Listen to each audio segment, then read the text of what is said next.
C'est donc ici en face l'hôtel de ville de Changé que s'élancera la 5e étape du prochain Tour de France, donc le 30 juin prochain, un contre-la-montre de 27,3 km sur les routes mayennaises. Au départ donc de Changé pour arriver à l'espace Mayenne. Je vous propose de découvrir ce contre-la-montre en situation réelle avec moi. Donc c'est parti pour 27,3 km. C'est la 5e étape d'un Tour de France qui se sera élancé le 26 juin de Brest. Il y aura eu 4 étapes en Bretagne avant ce contre-la-montre, dont 2 promises à un puncher, c'est-à-dire un coureur qui adore les arrivées en côte. Donc ce contre-la-montre sera le premier rendez-vous pour les leaders qui jouent une place au classement général. Après un départ en côte, on prend à droite, direction Saint-Germain-le-Fouilloux. Nous quittons Changé pour le début des réjouissances.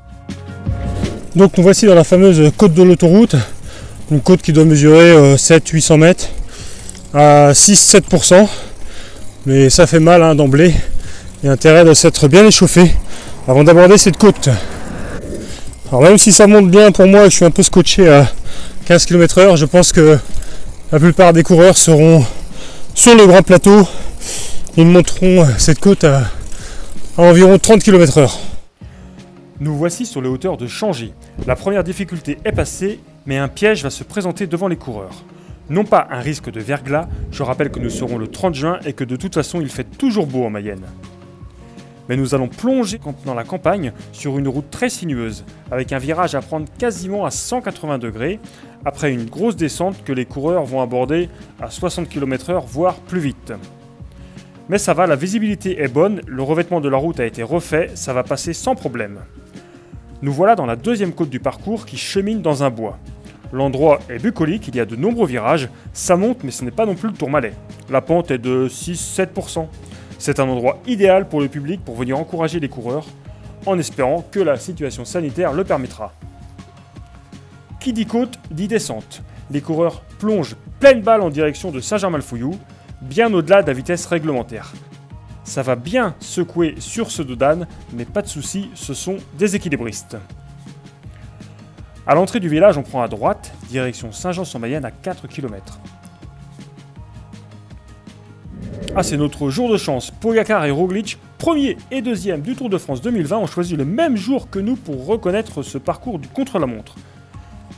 Inutile d'essayer de prendre leur roue, les deux champions slovènes seront à plus de 50 km/h sur ce parcours relativement plat pour eux. Il faut rappeler que le contre-la-montre est un effort solitaire. Les premiers coureurs s'élanceront de Changé dès midi, avec un départ toutes les minutes. Sachant qu'un coureur rattrapé n'a pas le droit de prendre le sillage de celui qui vient de le doubler. Nous voici en approche de Saint-Jean-sur-Mayenne. Moi, évidemment, je respecte le code de la route, mais les coureurs, eux, auront toute la route pour eux. Ils couperont le rond-point sur la gauche. Et maintenant, tout chousse sur Saint-Jean-sur-Mayenne. Nous allons traverser 2 rivières, d'abord l'Ernée, puis la Mayenne. Tiens, c'est maintenant Julien Alaphilippe qui me double, mais pas le temps de lui demander un autographe. Nous arrivons dans une nouvelle difficulté à la sortie de Saint-Jean-sur-Mayenne jusqu'à Louvernay. C'est un long faux plat de 2 km environ à 2-3% que les coureurs monteront sur le gros plateau sans doute à 40 km/h environ. Surtout s'ils bénéficient d'un vent d'ouest qui souffle dans le dos, ce qui est souvent le cas en Mayenne. Ça devient plus sinueux et un peu plus dur, mais à peine de quoi freiner les coureurs. Nous arrivons à Louvernay pour aborder la deuxième partie du contre-la-montre. Une route bien plus rectiligne, sans difficulté. J'en profite pour faire un bond de 22 ans en arrière. Donc nous sommes donc le 6 juillet 1999. C'est la première fois que le Tour de France fait étape à Laval. J'y étais à l'époque. Je me souviens que comme tous les supporters, j'attendais beaucoup de Jackie Durand, qui était notre champion mayennais, qui avait porté le maillot jaune lors du Tour de France 1995 quand il avait remporté le prologue. Jackie Durand, c'est aussi le dernier vainqueur français en date du Tour des Flandres, c'était en 1992. Malheureusement, ce 6 juillet 1999, victime d'une chute, il avait terminé à 1 minute 23 derrière le peloton. Et c'est Tom Stills, un Belge, qui s'était imposé boulevard de Montmorency à l'issue d'un sprint échevelé. Il s'était vu remettre un cheval par la ville de Laval, un symbole du département, le cheval de course. Le soir, c'était bœuf grillé sur la place du 11 novembre, dans une ambiance de kermesse.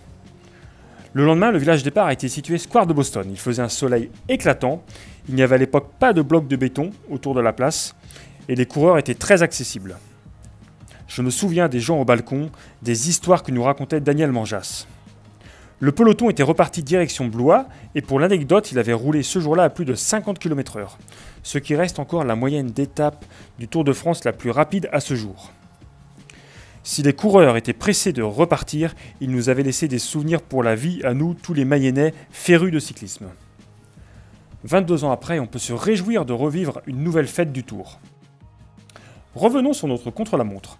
Après avoir fait une boucle du côté de Bonchamp, les coureurs reviennent vers Laval, traversent le centre-ville pour se diriger vers l'espace Mayenne. Nous voilà au pied de la dernière difficulté.